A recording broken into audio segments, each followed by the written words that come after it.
Cela a été une magnifique expérience, Sir Wilson. Je vais vous montrer ce que j'ai trouvé. Oui, d'accord. Dans le premier groupe de versets, j'ai écrit « Le Seigneur nous accordera la paix si nous cherchons à aider les autres, à être des bénédictions pour eux et à ne pas les persécuter. » Dans la deuxième séquence des versets, j'ai écrit « Le Seigneur écoutera les prières des parents inquiets. » C'est très bien. Ce que vous avez écrit est magnifique. Merci. Alors, maintenant que j'ai identifié les points de doctrine et les principes contenus dans Mosia 27, qu'est-ce que je mets dans la quatrième colonne juste ici? La quatrième colonne sert à déterminer quels sont les principes les plus importants que vos élèves doivent apprendre et mettre en pratique. Mais tous les principes ne sont-ils pas importants? Je veux dire, ne faut-il pas que je les enseigne tous? Regardez cette colonne avec les points de doctrine et les principes que j'ai trouvés dans le bloc d'écriture. Voyez-vous un souci avec tout ce que j'ai trouvé? Il y en a beaucoup.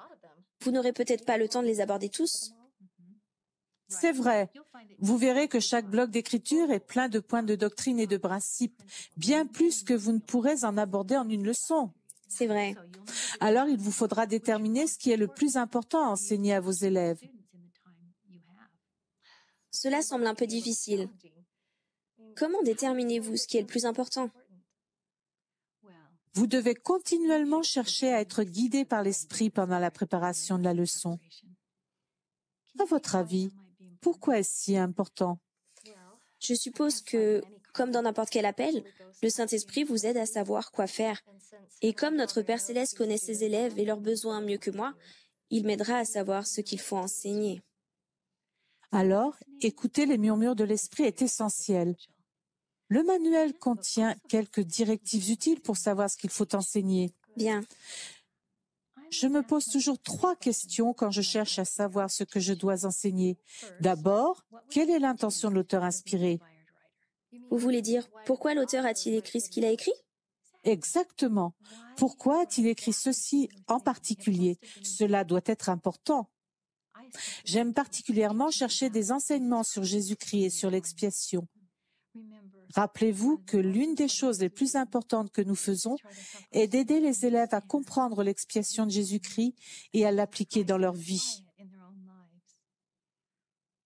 Si je trouve un principe sur l'expiation, je le souligne toujours, toujours. C'est un bon conseil. J'essaierai de ne pas l'oublier. Alors, quelle est la question suivante? Quels sont les points de doctrine et les principes qui favorisent la conversion dans ce texte? Que sont les points de doctrine et les principes qui favorisent la conversion? Je ne suis pas sûre de comprendre cette phrase. Il y a une bonne définition dans le manuel, page 54, je crois, par le président Herring. Juste là, voulez-vous la lire? Un principe de conversion est un principe qui mène à l'obéissance à la volonté de Dieu. C'est logique. Donc, si le principe aide mes élèves à se convertir, il faut en tenir compte. C'est exact. Et il y en a un autre à prendre en compte. Qu'est-ce que vos élèves doivent apprendre? Que voulez-vous dire exactement? C'est une chose extraordinaire, Léa. En instruisant ces élèves, vous apprendrez à les connaître et à aimer chacun d'eux. Vous apprendrez à connaître leur personnalité et leurs intérêts. Et avec l'aide du Seigneur, vous pourrez déterminer ce qu'il faut qu'ils apprennent.